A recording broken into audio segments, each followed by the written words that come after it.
Assalamualaikum warahmatullahi wabarakatuh. Salam sejahtera. Kita jumpa lagi di Garasi TV untuk siaran malam 27 hari bulan Disember 2020. Untuk makluman saudara, malam ni kita akan bercakap mengenai seorang yang saya anggap telah dilupakan dan menjelang tahun 2020 nak habis ni, dah masuk 2021.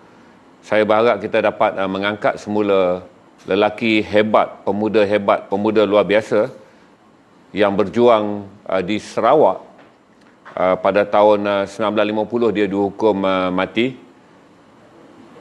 Dan semua orang tak tahu bahawa seorang Governor Sarawak bernama Duncan Stewart dibunuh oleh seorang pemuda yang menjadi salah seorang daripada pejuang dan pengasas gerakan 13, yang mana gerakan ini berfungsi untuk berjuang menuntut kemerdekaan daripada penjajahan British ketika peralihan kuasa Brooks kepada British dan British yang mengambil alih Sarawak. Dan ketika itu muncul gerakan orang-orang Islam dan orang Melayu di Sarawak, Bumi Putera di Sarawak, untuk menjadikan Sarawak bukan lagi bumi yang dijajah. Dan apa yang unik tentang Rosely Dobbie ni, saudara, dia berjuang ketika berusia 17 tahun. Peristiwa itu berlaku ketika dia berusia 17 tahun dan kemudiannya yang lebih menarik, Shirvan akan cerita detail kerana bersama dengan kita ini adalah pengarahnya, Shirvan Intra Mitra Surya. Kerana seperti selalu, waktu kami bekerjasama pada tahun 2006 hingga 2010, kebanyakan dokumentari yang saya terbitkan, tapi Shirvan lah yang menjadi pengarah dan saya hanya penerbit eksekutif ya. Shirvan adalah pengarahnya. Dan untuk pengetahuan saudara, dokumentari selain daripada Alexander bukan Zulkarnain yang diterbitkan oleh Shirvan tu, bagaimana membetulkan sejarah secara nahunya menolak Alexander the Great bukan Nabi Zulkarnain, tetapi membuka option untuk kita melihat siapakah sebenarnya Nabi Zulkarnain. Shirvan juga banyak mengarah dokumentari. Antara dokumentari beliau yang kini masih boleh dapat tonton di YouTube adalah Ina Balada Guide HIV. Rosely Dobbie ini juga saya dapat lihat di YouTube. Yang menarik adalah Rosely Dobbie ini selain daripada memenangi anugerah Festival Filem Malaysia 2009, ini adalah dokumentari yang juga dicalonkan di peringkat Asia sebagai Best Cross Platform Dokumentari kerana hasil daripada dokumentari ini dijadikan drama. Kami dicalonkan sebagai finalis di Asia Television Award di Singapura, tetapi tidak menangi award, tapi cukup dengan menerima award daripada Festival Filem Malaysia yang berprestij bagi kategori dokumentari, walaupun award bukanlah yang dicari oleh Shirvan dan juga saya dan tim yang mengusahakan benda ini. Kerana pada waktu itu kita sangat obses untuk mengimbau siapa yang dilupakan oleh sejarah. Jadi malam ni Shirvan cerita Rosely Dobbie. Lain kali kita akan cerita pula tentang Laskar Senoi, bagaimana itulah dokumentari terbesar yang meraih lagi satu anugerah Festival Filem Malaysia sebagai dokumentari terbaik. Cuma malam ni kita akan mulakan bila ada 300 ke 400, sebab saya tahu ketika cuti panjang ni agak sukar mendapat angka tontonan yang tinggi. Tapi saya harap saudara luangkan masa kerana ramai yang saya tahu, saya jamin tak tahu siapa Rosely Dobbie, tak tahu sejarah di sebalik Rosely Dobbie, tak tahu bagaimana murninya Rosely Dobbie. Kerana sejarah yang akan dibincangkan malam ini adalah bukan perkara yang kami nak fokus tentang tahun, bila, waktu, di mana, yang saudara boleh Google dan dapat.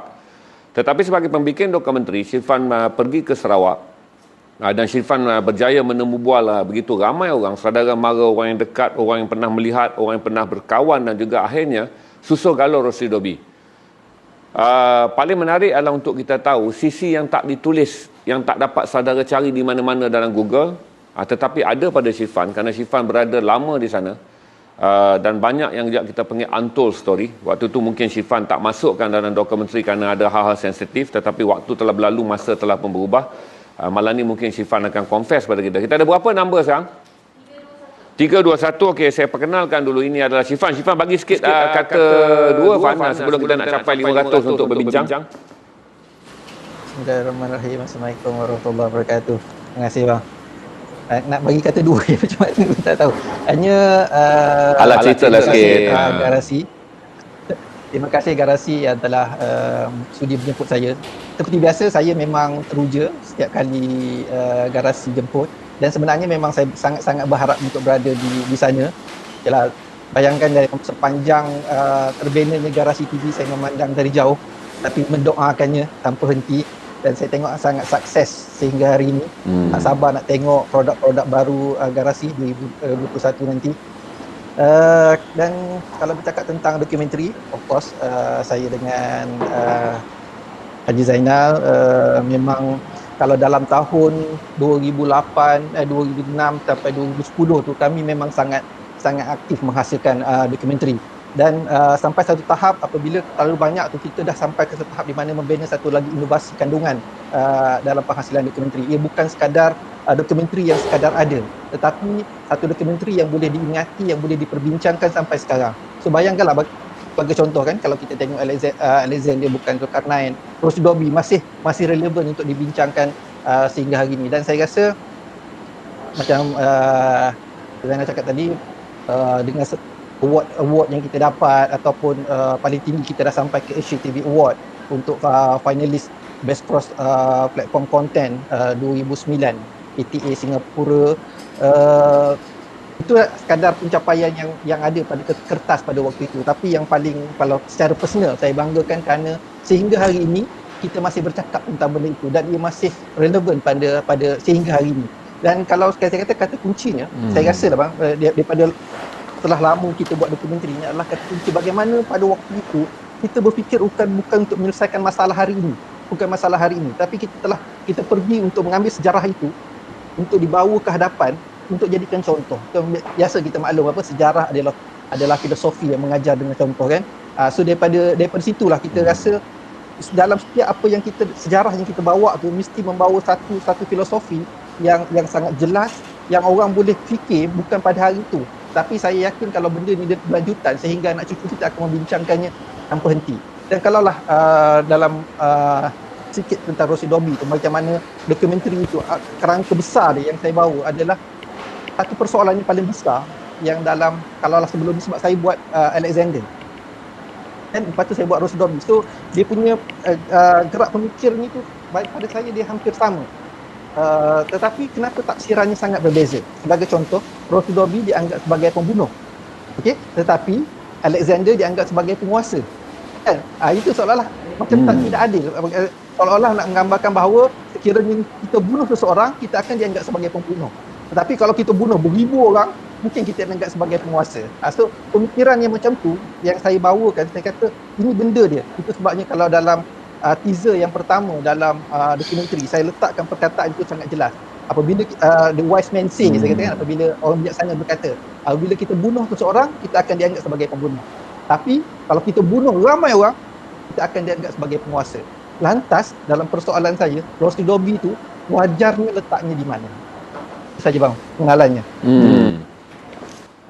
Terima kasih Fan. Saya pun baru terfikir. Saya pun dah terlupa banyak benda yang saya pernah bincang dengan dia sepanjang kami menghasilkan begitu banyak dokumentari. Ini baru saya teringat. Betul lah, kita orang Melayu menganggap seorang Alexander the Great patut dibangga-banggakan sebagai Nabi Zulkarnain semata-mata orang Melayu nak menumpang tui kerana Alexander seorang pembunuh yang zalim, dikenali di seluruh dunia kerana dia berjaya meluaskan empire, kerana di tangannya penuh darah, di pedangnya penuh dengan nyawa yang dia bunuh. Tetapi yang dekat dengan kita, seorang Rosy Dobi pada usia 17 tahun yang tidak mahu bumi Sarawak terus dijajah selepas berundurnya keluarga Brooke dan ketika datangnya British menghantar Governor Duncan Stewart. Ini menarik, saya pun baru belajar daripada you sebab saya tak pernah ingat kita pernah bercakap perkara ni waktu kita berbincang sepanjang berbulan-bulan sebelum menghasilkan dokumentari ini. Dan untuk pengetahuan saudara, dokumentari ini juga yang saudara lihat episod tu adalah episod yang diambil daripada dokumentari ini didramakan oleh Astro yang ada Beto Kushairi tu. Keseluruhan konten ni tak diubah, tak diapa, cuma didramakan saja oleh Astro dan menghasilkan 5 atau 6 episod. Drama khas berbayar. Pada waktu itu anda harus membayar menonton drama ni di bawah channel berbayar bagi konten-konten eksklusif yang memerlukan penyelidik dan juga begitu ramai pengkaji untuk menyiapkan dokumentari ini. Kita ada berapa nombor Sanita? Okey, 357 kita akan mulakan Syifan.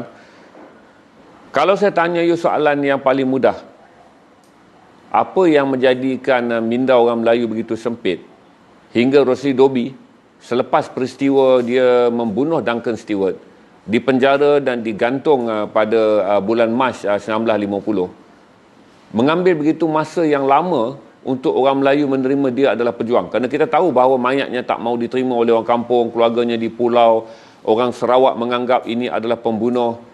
Dari kajian you, apa stigma dan apa side mentality pada waktu itu hingga orang menghina Rosli Dobi sebagai pembunuh walaupun dia membunuh seorang penjajah?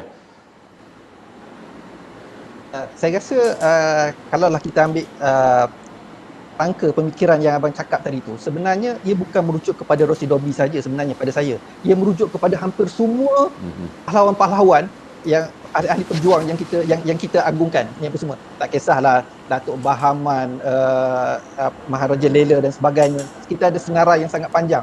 Tapi dalam sejarah tetap mereka menulis bahawa mereka ni adalah pemberontak, pembunuh, kan, walaupun mereka serang Presiden Inggeris, Gubernur Inggeris dan sebagainya. Hanya pada ketika itu, pada saya adalah kefahaman kita ialah kita kena faham bahawa sejarah ditulis oleh orang-orang yang menang.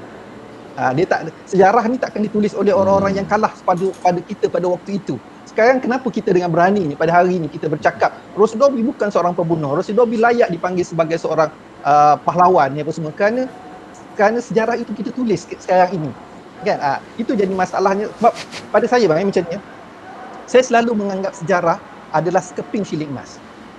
Sejarah adalah sekeping shilling emas. Shilling ni ada shilling, kita kena maklum dia ada dua side, kan, yang semua, di mana kita boleh melihatnya daripada sudut yang baik ataupun sudut yang tak baik. Itu terserah pada kita. Ni apa semua. Di antara mana sudut yang kita nak pandang. Ni apa semua. Tetapi di penghujung ni kita kena ingat bahawa tak kisahlah kita memilih sudut yang ini, pembukaan yang ini atau pembukaan yang kedua, yang paling penting yang perlu kita ingat bahawa kita lah pemilik shilling emas itu. Kita tak boleh kita saja berbalah. Kita kena melihat dia ni sebagai seorang pahlawan ataupun dia sebagai pembunuh. Tapi di hujungnya kita lah pemilik sejarah itu.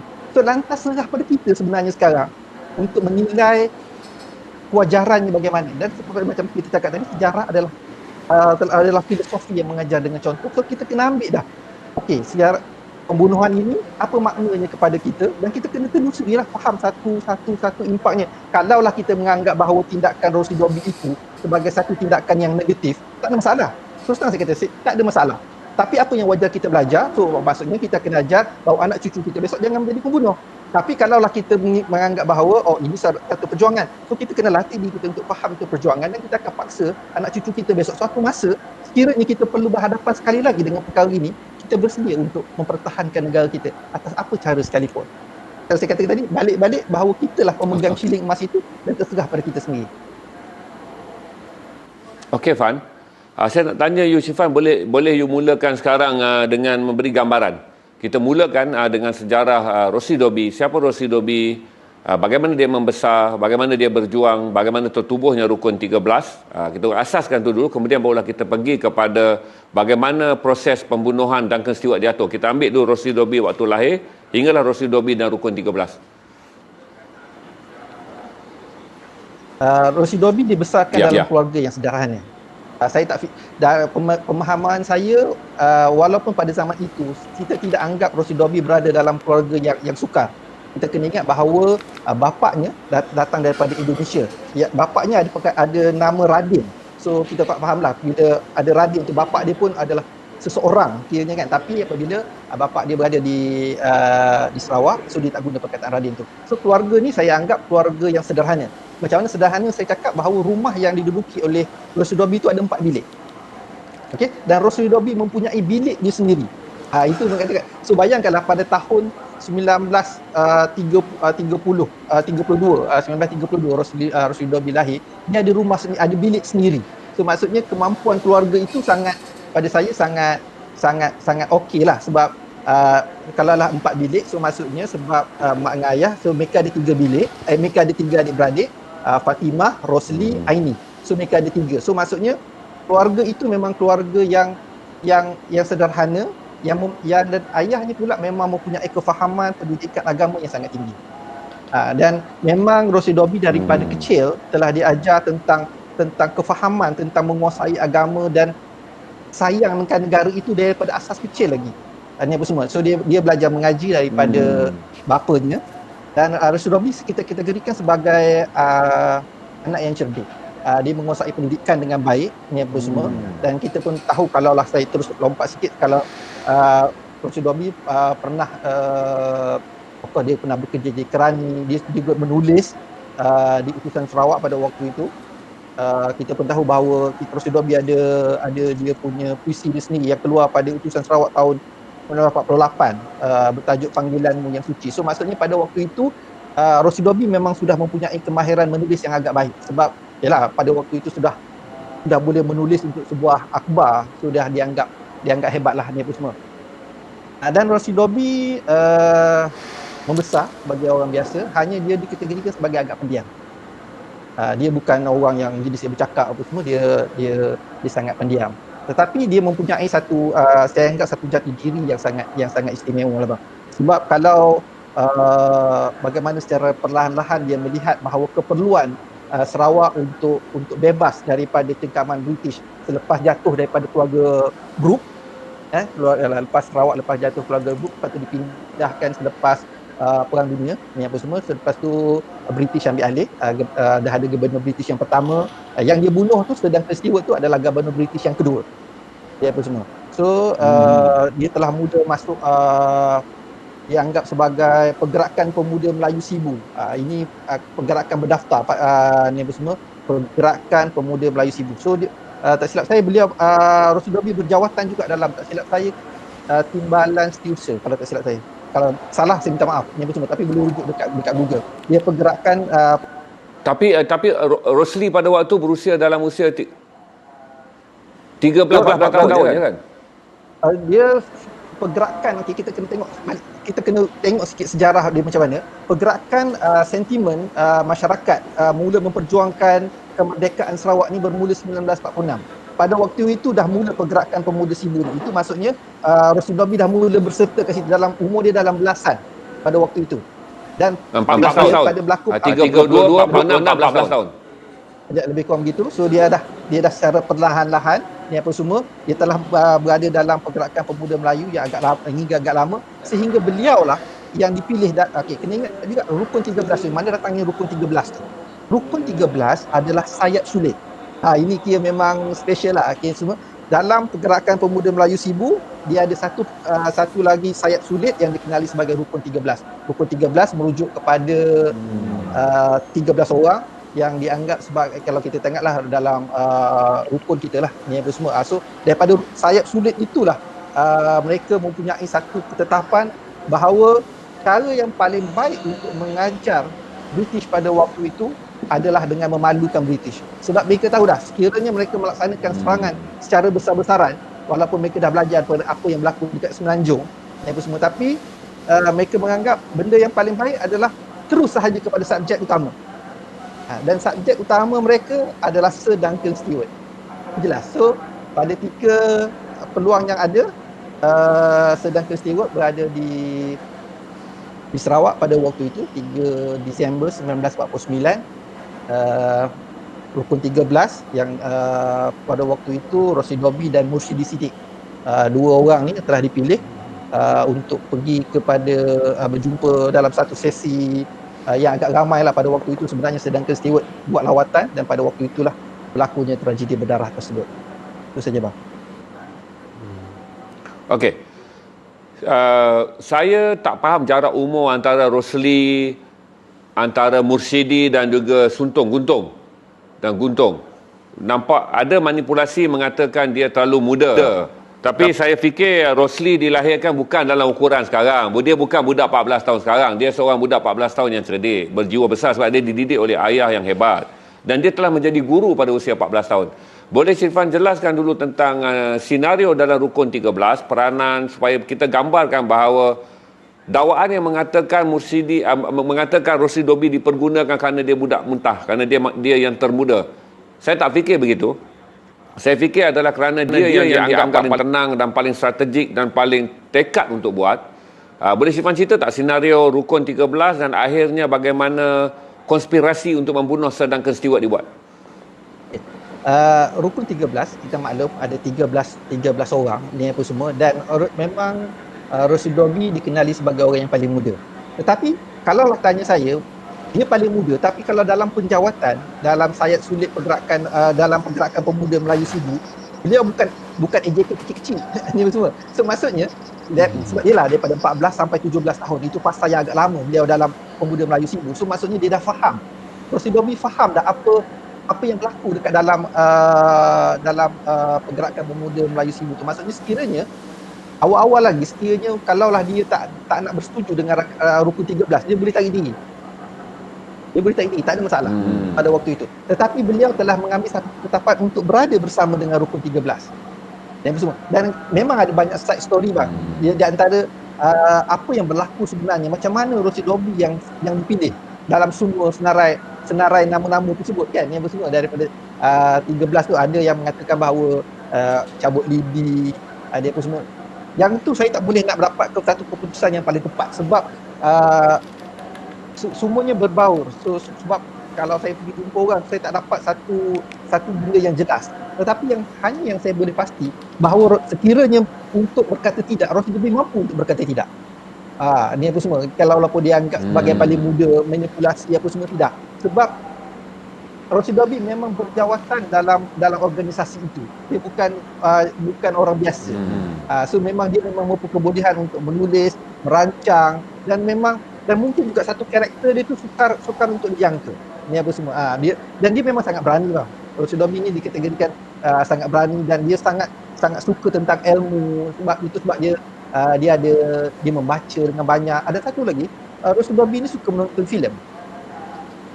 Ni satu yang kita kena satu menonton filem. Dan pada waktu itu, bayangkan pada tahun 1946 ke bawah itu, kebanyakan filem-filem yang terhasil adalah filem-filem perang dan semua kan, kita maklum tentang tu. So, benda-benda macam tu telah mengadun pemikiran Rosi Dobi tentang hala tuju sebuah matlamat dia, iaitu sebuah negara, sebuah Sarawak yang merdeka.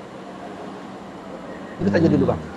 Kalau rasa dalam pertemuan dia dengan Mursyidi dan juga dengan Guntung, boleh tak cerita detail macam mana mereka merancang untuk membunuh? Macam mana datang plan menyamar menjadi juru foto, senjata yang dipinjam dari kawan? Saya tengok yang latest senjata tu bukanlah kerambit tapi adalah pisau lama yang dipinjam daripada seorang kawannya yang masih hidup dan pernah diwawancara kemudiannya. Bekas pengarah kastam negeri Sarawak. Orang ni akhirnya menjadi bekas pengarah kastam negeri Sarawak.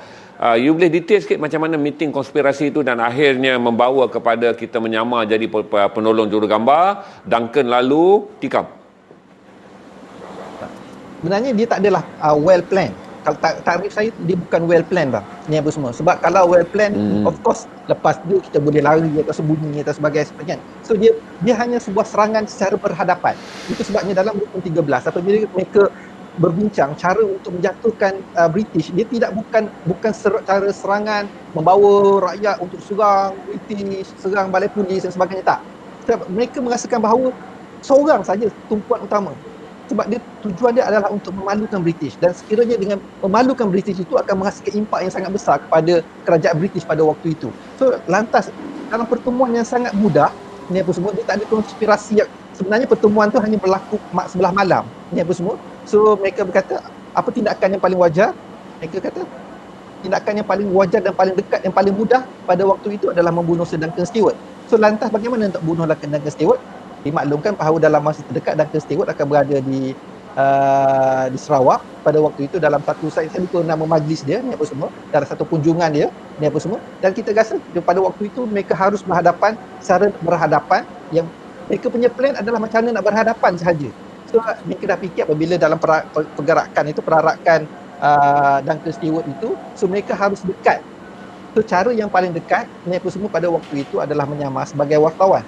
Ni apa semua, sebab bila wartawan dengan sebuah kamera, ni apa semua kan, dan pada waktu itu mereka rasa inilah tindakan paling dekat. Dan oleh kerana macam saya cakap tadi, bahawa abang wujudkan tadi, bahawa mereka tidak bersedianya ialah dengan pisaunya, tak tahu kat mana dapat semua kan. So dia bukan satu benda yang very well planned. Dia hanya pada waktu itu satu tindakan yang paling pendek untuk terus memalukan British. Dan cara memalukan British adalah Rosi Dobi dengan Mursyidi Siddiq.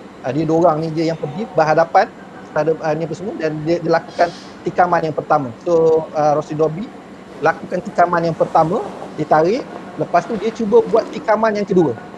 Ni apa semua. Sebab pada waktu dia tengok Duncan Stewart dah berdarah kan, tapi Duncan Stewart tak mati pada waktu itu. Sedangkan Stewart tak mati pada waktu itu, so dia tikam dengan tikam, dia nak cuba dapat tikaman yang kedua, so dia ditangkap. So banyak side story menceritakan bahawa so waktu lepas tikaman pertama, Rosie Dobby lari. Ni apa semua. Ada cerita je Rosie Dobby lari. Tapi bila saya study balik, ni apa semua, saya rujuk balik kepada semua, tidak, Rosie Dobby tidak lari. Rosie Dobby tetap di situ dan ditangkap di tempat pembunuhan tersebut. Dia tak sempat lari pun. Dia tak lari. So sebab dia cuba, sebab dia tangkap tu waktu dia melakukan percubaan tusukan yang kedua. Kalaulah daripada tusukan pertama dia lari, dia mungkin sempat. Sebab tiada siapa yang menjangka benda itu. Dan benda itu berlaku sangat pantas. Yang semua dan dia dapat tangkap. So teruslah pada waktu itu dia berdua sahaja dengan Mosudi Siddiq. So dua-dua ditangkap pada waktu itu, dan kita tahu bahawa sedangkan Stewart terus diterbangkan di Singapura dan mati kemudian. Dia dan Stewart tidak mati di Sarawak daripada kesan daripada tikaman tu. Sama juga macam tadi kita ada bincang tentang badik dan pisau dan sebagainya, apa jenisnya lah ni apa semua. Tapi di sebuah senjata yang betul yang dikatakan dipinjam oleh daripada orang lain. Okey, Syifan, kita pergi pada ringkas iaitu perbicaraan. Apa yang menyebabkan perbicaraan dia tak adil, sedangkan dalam undang-undang Commonwealth dia 17 tahun, dia patutnya dibicarakan sebagai juvana, dan bagaimana manipulasi undang-undang berlaku dalam perbicaraan yang sangat singkat dan kemudian dia digantung. Peristiwa berlaku pada bulan Disember, dia bunuh Duncan Stewart, dan pada bulan Mac dia digantung. Apa yang ada di sebalik skandal yang sengaja dibuat oleh Inggeris bagi membolehkan Rosli tidak dibicarakan sebagai juvana, tetapi dibicarakan sebagai orang dewasa? Yang ini benda yang sangat serius sebenarnya kalau kita nak bincangkan benda ni, sebab dalam penghasilan saya buat dokumentari tu bang, ialah apabila bercakap tentang apa sahaja dokumen di mahkamah, tidak ada, tak tinggal pun dekat kita. Benda tu ada di luar sana, di Eropah ni apa semua, kita tak ada pun, kita tak ada kenyataan bertulis. Tapi asas yang paling mudah adalah British sangat marah dan sangat malu. Itu pastilah ni apa semua, sangat marah dan sangat malu. So dia, kalaulah dia, apa lagi pilihan yang dibuat adalah Rosie Dobby harus mati sebagai simbol betapa marahnya British pada waktu itu. Dia apa semua. Dan bayangkanlah pada waktu itu Rosie Dobby berumur 17 tahun. So memang ikut undang-undang Commonwealth yang dianjurkan sendiri oleh British pada waktu itu, sepatutnya Rosie Dobby hanya dibicarakan sebagai pesalah juvana. Tapi dalam kes tersebut berlaku pengecualian. Dan benda ni sangat memeranjatkan. Tapi oleh kerana memeranjatkan itu, termasuk Rosie Dobby sendiri terperanjat. Sebab dalam beberapa surat beliau, dalam fasa itu, Rosie Dobby banyak menulis surat yang bersama pada waktu itu, dia menggambarkan bahawa perbicaraan tu akan berlangsung beberapa bulan lagi. So maksudnya dalam tempoh tu dia kata akan berlangsung beberapa bulan lagi. Tetapi Rosie Dobby sendiri agak terperanjat kerana benda tu berlaku sangat pantas. Bayangkan Disember menjelang 2 Mac, maksudnya kalau 2 Mac maksudnya Februari dah ada keputusan, dan 2 Mac dia digantung. So benda tu berlaku sangat pantas sampai pihak kalau kita tanya, maksudnya orang Melayu dan sebagainya, ahli parti politik pada waktu itu tak sempat memberi sebarang input bantuan pada Rosie Dobby. So Rosie Dobby boleh dianggap sewaktu itu apabila dia Rosie Dobby berhadapan di mahkamah, dia apa semua secara berseorangan menentang British secara terbuka pada umur 17 tahun. Itu yang menyebabkan dia sendiri terperanjat. Rosie Dobby sendiri terperanjat. Kalau kita tengok dalam, kita baca surat-surat beliau ni apa semua, dan Rosie Dobby yang saya kata tadi banyak menulis surat ni apa semua, dan ada beberapa suratnya tidak dapat dikesan sehingga hari ini ni apa semua. Of course itu dari cerita yang lain. Tetapi memang Rosie Dobby sendiri terperanjat. Tetapi mengenali Rosie Dobby sehingga saat-saat akhir dia, selepas dari keputusan beliau akan digantung, dan sehingga kepada tarikh beliau digantung itu, beliau dilihat sangat redha dengan sebuah keputusan itu. Itu besarnya semangat Rosie Dobby menerima sebuah kematian itu dengan hati yang sangat besar, dan beliau tetap menganggap bahawa beliau mati untuk mempertahankan kemerdekaan Sarawak.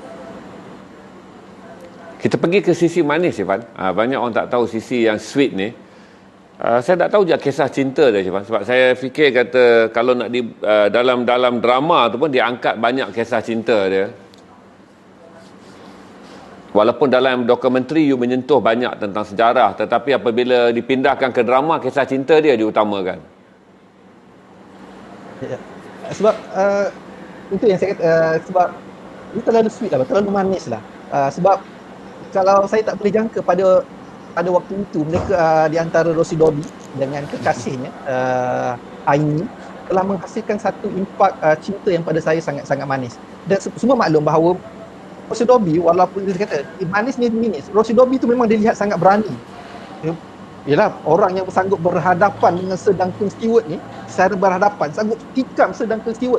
Okay, maksudnya orang yang paling penting di Sarawak pada waktu itu. Tapi Rosie Dobby tidak pernah berhadapan dengan kekasihnya Aini secara berhadapan. Tak pernah. Semuanya Ini dalam gambar ni. ya, ini Hajah Aini. So Hajah Aini ni memang tersembunyi dalam sejarah sekian lama.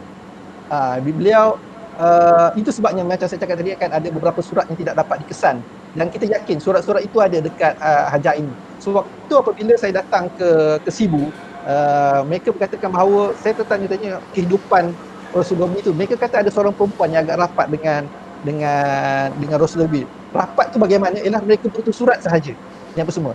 So memang Rosie Dobby sangat mencintai perempuan ni. Sangat mencintai bang. So mencintai itu tapi masalahnya ialah mereka tak boleh berkata-kata.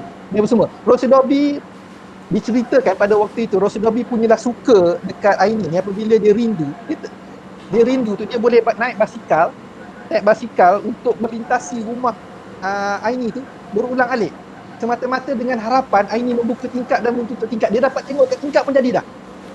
Betapa sweetnya bernega ni. Dan kalau dikatakan pada waktu ada pesta, contoh majlis perkahwinan dan sebagainya, dia digambarkan pada titik itu makin ada joget dan sebagainya. Rosie Dobby berada di sebelah tiang sini, Aini berada di tiang sebelah sini. Mereka hanya saja memandang daripada kejauhan.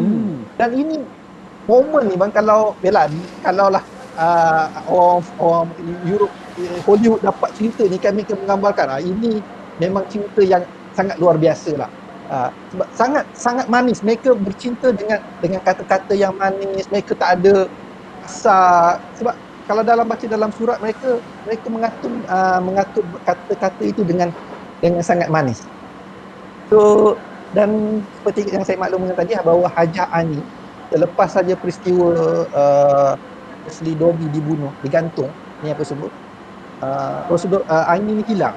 Ni apa semua hinggalah dalam dokumentari itu kita berjaya cari beliau. Saya berjaya berjumpa dengan beliau. Pada asalnya beliau tak nak bercakap apa-apa. Hajah Ani Ali tidak mahu bercakap apa-apa. Yang itu semua.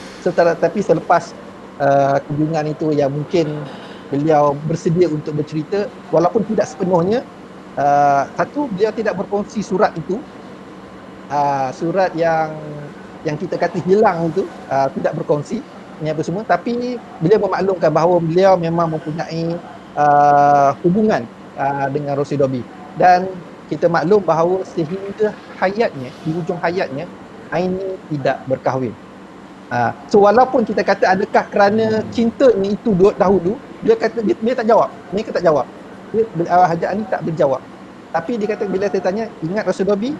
Ingat Rosie Dobby. Dia kata dia ingat sampai sekarang.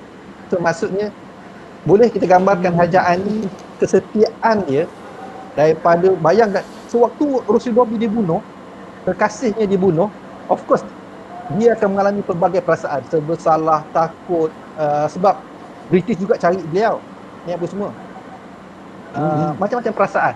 Dan oleh kerana rasanya cinta itu, cinta yang tak pernah diucap oleh mulut pun.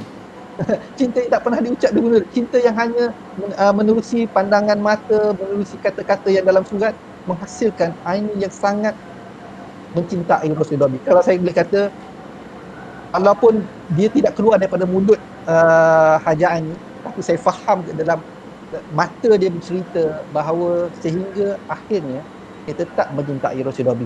Dan saya rasa mungkin Allah tentukan begitu, bahawa sehingga hayatnya itulah seorang lelaki yang sempat singgah di hatinya, Rosie Dobby. Hajah Aini meninggal bila Cipan? Beberapa tahun yang lalu je bang, ni apa semua. Saya lupa tahun berapa, tapi saya rasa dalam 3 ke 4 tahun kebelakangan ni sahaja dia meninggal. So meninggal dan dia memang 60 tahun lebih tahun lebih dia daripada peristiwa selepas Rosie meninggal tahun 50. 60 tahun lebih dia hidup tanpa memilih lelaki lain dalam hidup dia, Fan? Apa lagi yang dapat rasa waktu you jumpa dan wawancara Haji ini? Haji ni Kurang-kurangnya kita boleh tahu susuk Rosli Dobi yang bukan dalam catatan sejarah membunuh Sir Duncan. Mungkin Rosli yang dilihat pada usia remaja ketika mereka bermain mata tapi tak dapat mengucapkan kata cinta kecuali dalam surat-suratnya. Haji Hani menggambarkan Rosli Dobi adalah sebagai seorang lelaki yang baik. Sangat baik. Dia kata susah nak jumpa lelaki yang macam itu. Bayangkanlah pada waktu, mungkinlah pada tahun 1949, mempunyai seorang lelaki berumur yang seorang perempuan yang mencintai seorang lelaki berumur 17 tahun yang mempunyai karakter yang sangat hebat. Ialah umur 17 tahun sudah menjadi cikgu, memimpin pergerakan politik yang sangat baik. Rosli Dobi adalah orang yang kalau dia berada dekat masjid ataupun surau, maksudnya dialah yang akan azan. Itu hebatnya Rosli. Dia macam tu je. Kalau datang saja masjid, di mana masjid itu belum sembahyang, maksudnya dialah yang akan ambil azan. Dia memang begitu karakternya. Saya rasa karakter yang sangat baik inilah yang menjadikan ini melihat tak ada lagi lelaki yang boleh melawan kehebatan Rosli Dobi ni. Sebab Rosli Dobi itulah sekadar, dan Rosli Dobi ni pun dia kata Rosli Dobi ni pernah bercakap dengan Rosli Dobi, dia kata melalui surat, selebihnya pandang. Dia kata pandang saja. Bayangkan macam mana ya pada waktu itu mereka sekadar pandang tapi menzahirkan cinta yang kekal. Kalau boleh kita malah cinta mereka masih kita bincangkan tahun 2020. Benda ni berlaku 1949. 1949 dan cinta mereka dibincangkan sehingga sangat istimewa lah. Rosli Dobi pada tak boleh dikatakan, kalaulah saya menjadi Haji Hani mengambil tempat Haji Hani, saya pun akan kategorikan bahawa Rosli Dobi adalah seorang yang hebat, yang sangat baik. Daripada karakter tu digambarkan itu, dia tak adalah nak berlebihan dengan perempuan, padahal dia boleh sahaja nak ambil kesempatan atau sebagainya, tapi benda tu tak berlaku. Dia hanya memandang daripada kejauhan dan berutus surat. Dan pada momen itu saja telah membuat, saya rasa, menjadikan Haji Hani kekal dengan momen-momen cantik itu, indah itu sehingga hayatnya. Kalau kita lihat Rosli Dobi dengan pendidikan agama, dengan kerjaya sebagai guru, dengan keterampilan dia agak kacak tu macam Yusof Majid, macam aktor Yusof Majid tu, agak kacak dengan kepiah topi. Kita tak nampak pun dia berusia 17 tahun tu pada gambar tahun-tahun dia aktif dengan pertubuhan politik. Dia kelihatan sangat dewasa seperti Yusof Majid, bintang filem Melayu tahun 50-an. Fan, saya nak ambil balik kepada surat-surat dia. Ini bahagian yang akhir, Fan. Surat-surat dia kepada ibu dia. Ya. Okey. Yang ni yang paling sweet juga kalau saya katakan. Beberapa perkara bila saya dapat tawaran untuk bersama dengan Garasi pada waktu itu, kan saya fikir apakah momen-momen sweet itu. Kita kan ada 3 fasa yang paling penting yang kita anggap sweetnya Rosli Dobi. Satu, kita dah bincang tadi tentang Haji Hani apa semua. Yang kedua adalah surat dia, bang. Surat-surat yang dihasilkan oleh Rosli Dobi daripada dalam penjara apa semua, pada saya sangat istimewa. Ia wajar, surat-surat itu wajar disimpan sebagai satu khazanah warisan. Kalaulah tidak mahu tulisan itu dinilai daripada sudut sejarah, wajar tulisan itu dianggap sebagai sebuah seni yang sangat tinggi lah, bang. Sebab adunan bahasa pada waktu itu yang dihasilkan oleh Rosli Dobi bukan calang-calang lah. Yang semua pada waktu itu kematangan menulis yang sangat tinggi sahaja yang boleh menghasilkan, kita panggil stroke penulisan yang begitu, yang semua. Dia penulisan itu sangat konsisten yang semua dalam tempoh itu.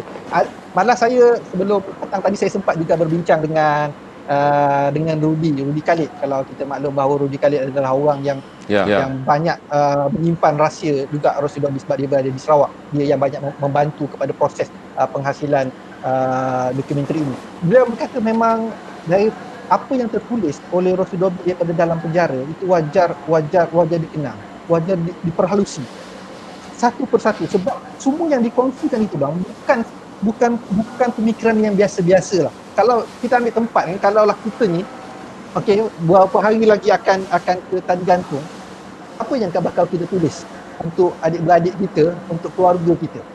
Rosli Dobi menulis, walaupun dia ada beberapa permintaan dia, tapi semua itu merujuk kepada satu benda yang bukan bersifat, bukan bukan keseluruhannya bersifat fizikal, yang lebih daripada itu, ni apa semua.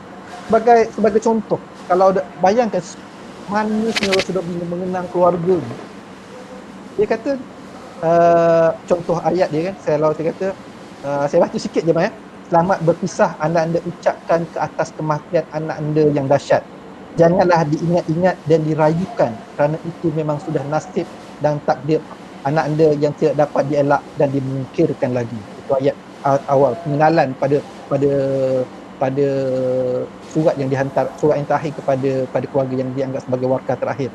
Yang antara kalau yang paling unik ialah bagaimana ditulis kat situ,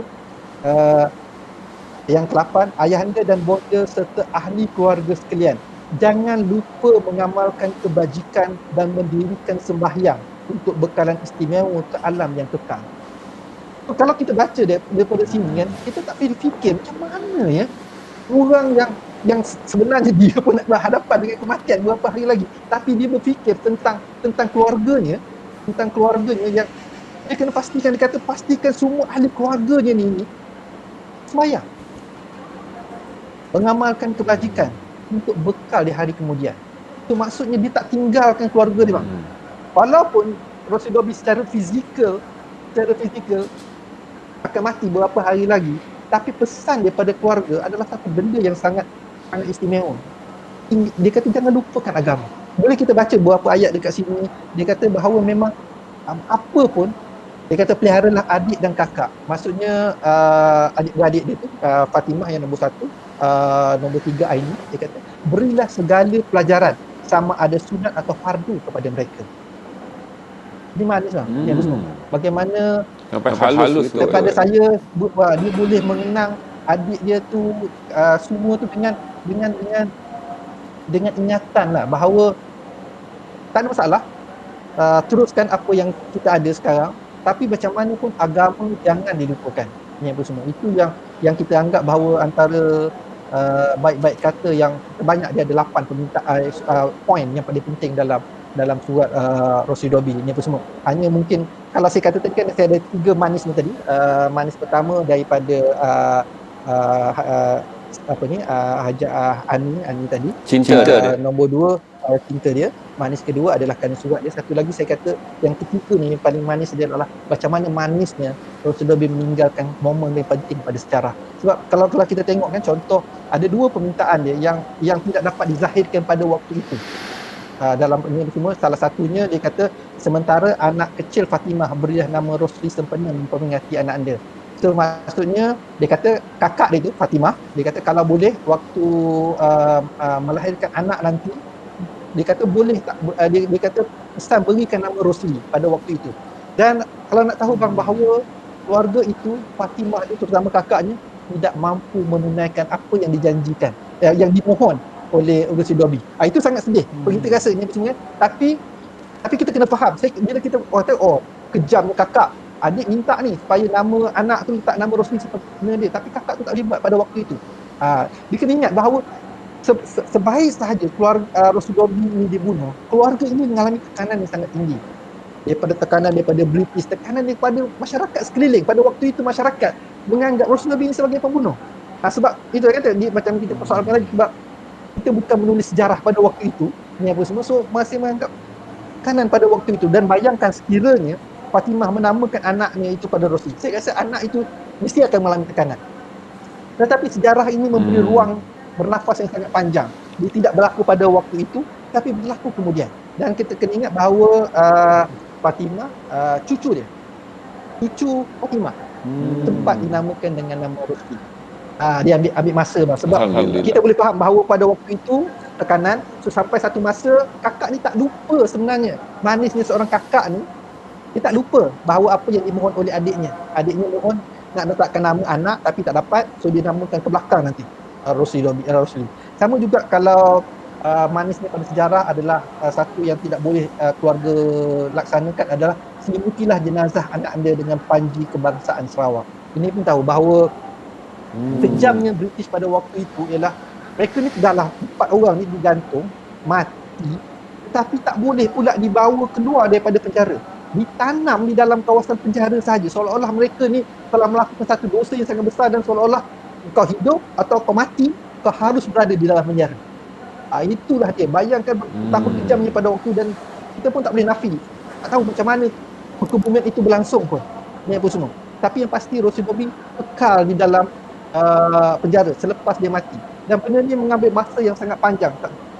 Selepas 46 tahun. Selepas 46 tahun dikebumikan, tahun 1996, 2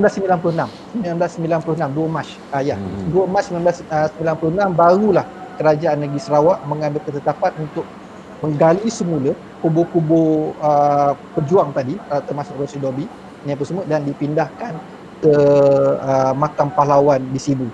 Jadi proses itu, bayangkan Rosli Dobi telah dikebumikan selama 46 tahun, dan 46 tahun barulah sejarah membuktikan bahawa hak dia, beliau yang kita anggap sebagai pejuang itu, hak beliau untuk dikebumikan, diselimuti, dia punya jenazah tu tidak diselimutkan dengan kebangsaan Sarawak, dapat dilaksanakan selepas 46 tahun beliau mati. So pada saya itu antara tiga manisnya kalau kita nak rujuk kepada peristiwa Rosli Dobi.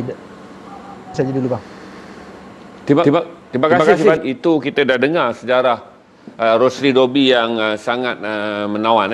Kalau kita hayati betul-betul, kita tak mungkin mendapat seorang lagi anak muda, tak kira di Sarawak ataupun di Malaya, selepas sejarah itu. Selepas sejarah Rosli Dobi, kita tak dapat lagi anak muda gitu.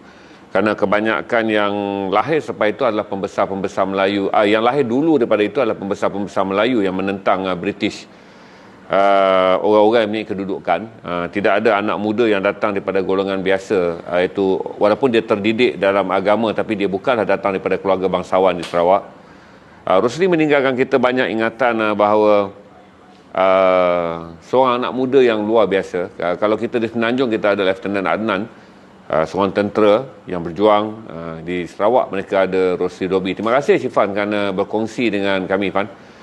Sangat mengharukan. Dan kalau saudara nak menonton details, ada pergi ke YouTube. Kami tak berani tayang, kami takut nanti ada masalah copyright, walaupun dihasilkan oleh saya dan Syifan, tapi dia telah pun menjadi milik Astro. Jadi saya tak berani ambil, takut nanti jadi isu. Tapi saudara boleh pergi saja Rosli Dobi satu ketika, ada 5 siri ditayangkan di situ, dan tonton saja. Keseluruhan skrip itu diambil daripada dokumentari yang dihasilkan oleh Syifan. Terima kasih Syifan. Kita akan ada lagi perbincangan tentang hal-hal alam sikit lagi. Okey, sikit. Saya hanya nak sampaikan kredit saya, penghargaan saya kepada ahli keluarga Rosli Dobi yang saya rasa ada yang menonton pada hari ini. Saya tahu adik keluarga dia, anak cucu, semua ahli keluarga Rosli Dobi menonton pada waktu ini. Saya menghasilkan penghargaan saya. Saya ingatan saya kepada keluarga Rosli Dobi, dan saya ingatkan juga ingatan saya kepada Kanda Bul Hassan, anak saudara Rosli Dobi yang telah menghadap Allah Subhanahu Wa Taala beberapa tahun yang lalu. Secara peribadi, saya dan rakan-rakan terutama di FM Production pada waktu itu menghargai setiap pengorbanan perjuangan Bul Hassan dalam mengangkat Rosli Dobi. Terima kasih juga kepada Rudy yang kita memang sentiasa ada bang dengan kita pada waktu daripada dulu sampai hari ini. So, terima kasih dan teruslah menonton dokumentari Malaysia. Terima kasih. Amin. Okey, terima kasih Syifan, dan harap sesi malam ni memberi kita sikit pengajaran. Saya tak tahu berapa view kita ada. Pak Abdul Lebih, Alhamdulillah, untuk menonton sejarah pada waktu yang salah kami tayangkan itu ketika orang sibuk bercuti. Tapi Alhamdulillah, video ni kita akan kekalkan, kita akan load segmen ni saja ke YouTube. Saya mengucapkan terima kasih kepada Syifan, kepada keluarga, semua kaum keluarga Rosli Dobi di Kuching, di Sibu yang memberi kami kerjasama ketika menghasilkan dokumentari ini pada tahun 2009. Nanti kalau ada rezeki kita buat lagi dokumentari, Syifan. Ada banyak lagi orang-orang yang tercicir nama dia yang tak diangkat dalam sejarah untuk direnung. Okey, lepas ni kita ada commercial break. Terima kasih Syifan. Assalamualaikum warahmatullahi wabarakatuh Syifan. Lepas ni kita ada commercial break, dan tu kita akan pergi pada sesi jualan. Saya akan naik banyak jaket yang saudara nak. Semuanya ada malam ni. Assalamualaikum warahmatullahi untuk Syifan. Assalamualaikum warahmatullahi wabarakatuh untuk Syifan dan keluarga-keluarga Rosli Dobi di Sarawak. Dan kita jumpa selepas montaj 20 saat.